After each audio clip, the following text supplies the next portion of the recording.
नमस्कार, टेकेलाइट इंस्टीट्यूट के हिंदी भाषा के आज के इस क्लास के लिए मैं आप सभी का स्वागत करती हूँ। दोस्तों, प्रकृति में जो एक समय होता है सुबह और रात के बीच का, जहाँ पर सुबह और रात दोनों मिलते हैं, उसे हम संध्या कहते हैं, सांझ कहते हैं। वास्तव में प्रकृति का ये रूप सबसे खूबसूरत होता है। इसी तरह जब दो वर्ण आपस में मिलते हैं तो उनसे जो उनका मेल होता है उसे हम संधि कहते हैं, और संधि से कोई भी भाषा सरल, सहज और आकर्षक होती है। तो आप समझ ही गए होंगे कि आज जो विषय मैं आपके लिए लेकर आई हूँ वो है संधि। तो संधि का सबसे पहले हम परिभाषा देख लें। संधि की परिभाषा है, दो ध्वनियों के आपस में मेल को हम संधि कहते हैं, या दो वर्णों के मेल से जो विकार उत्पन्न होता है उसे हम संधि कहते हैं। तो आज हम बात करेंगे संधि पर। आप संधि को ऐसे भी लिख सकते हैं और ऐसे भी लिख सकते हैं, ये दोनों ही रूपों में सही है। ठीक है, अब संधि के प्रकार को देखते हैं। आपने अपने प्रारंभिक कक्षाओं में, प्राथमिक कक्षाओं में संधि के 3 रूप पढ़े होंगे, जो कि स्वर संधि, व्यंजन संधि और विसर्ग संधि है।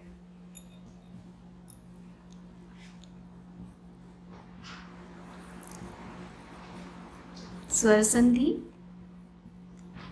व्यंजन संधि और विसर्ग संधि। चलिए एक बार फिर से पुनः अपनी कक्षा में इसे रिवाइज कर लेते हैं। स्वर संधि हम किसे कहते हैं?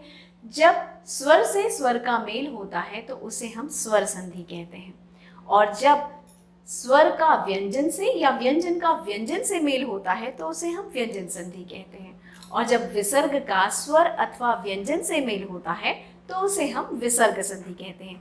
आमतौर पर प्रतियोगी परीक्षाओं में जो ज्यादातर प्रश्न आते हैं वो होते हैं स्वर संधि से। इसका कारण ये है कि स्वर संधि के अपने ही बहुत सारे रूप हैं। उसके 5 रूपों का हम वर्णन यहाँ पर करेंगे। उसे आप बहुत ध्यान से देखिए, बहुत आसान है, बस आप उसे ध्यान से समझ लीजिए। तो सबसे पहले देखते हैं स्वर संधि।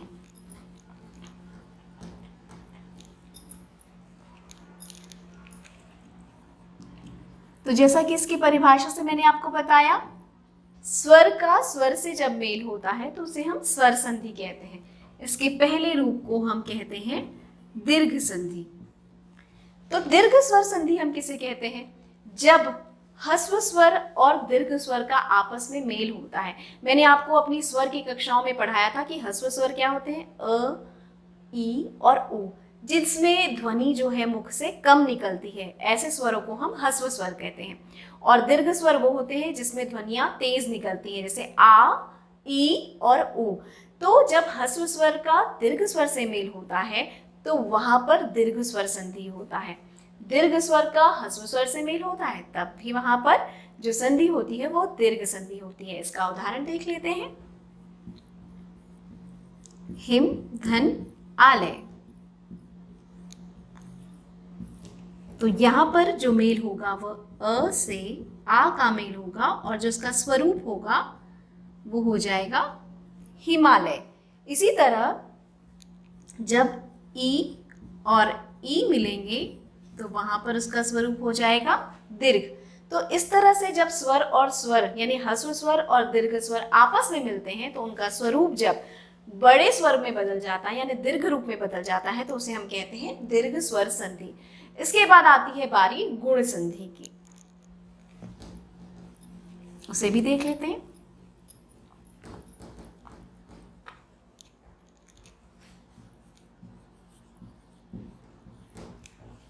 दोस्तों, जब अ और आ के साथ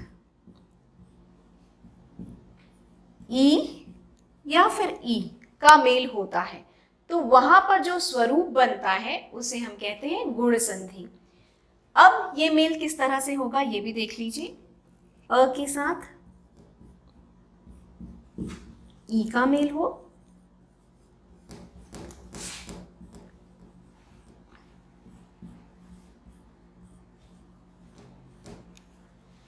तो यहां पर इसके उदाहरण से समझिए इसको।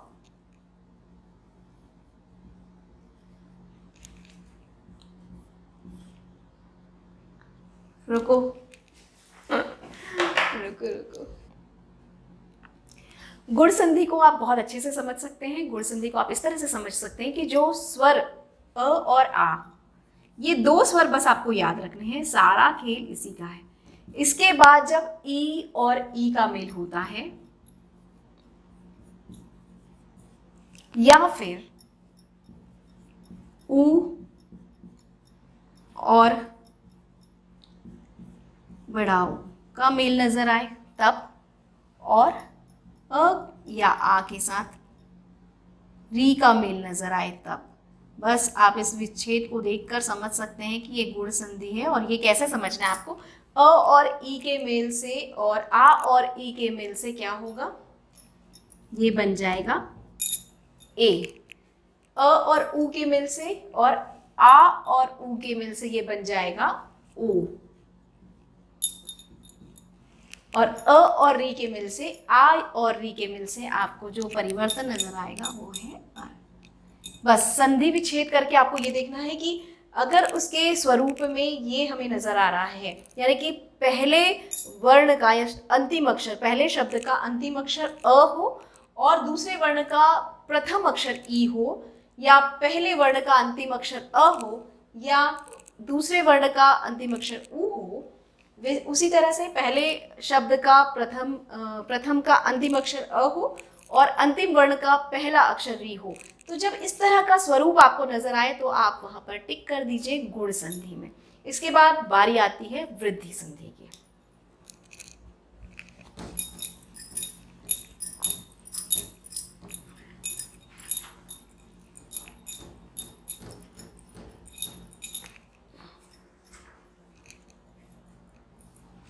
अगली जो संधि है उसे हम जानते हैं वृद्धि संधि के नाम से।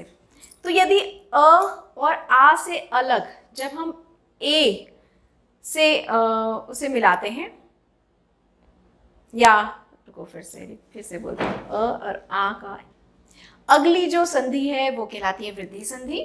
वृद्धि संधि जैसा कि नाम से ही आपको स्पष्ट है, वृद्धि होगी उसमें, यानी कुछ तो ऐसा बड़ा होगा या कुछ तो ऐसा बड़ा परिवर्तन होगा जहां पर हमें जो संधि नजर आएगी वो वृद्धि संधि होगी। वो कैसे, जब अ से ए का मेल होगा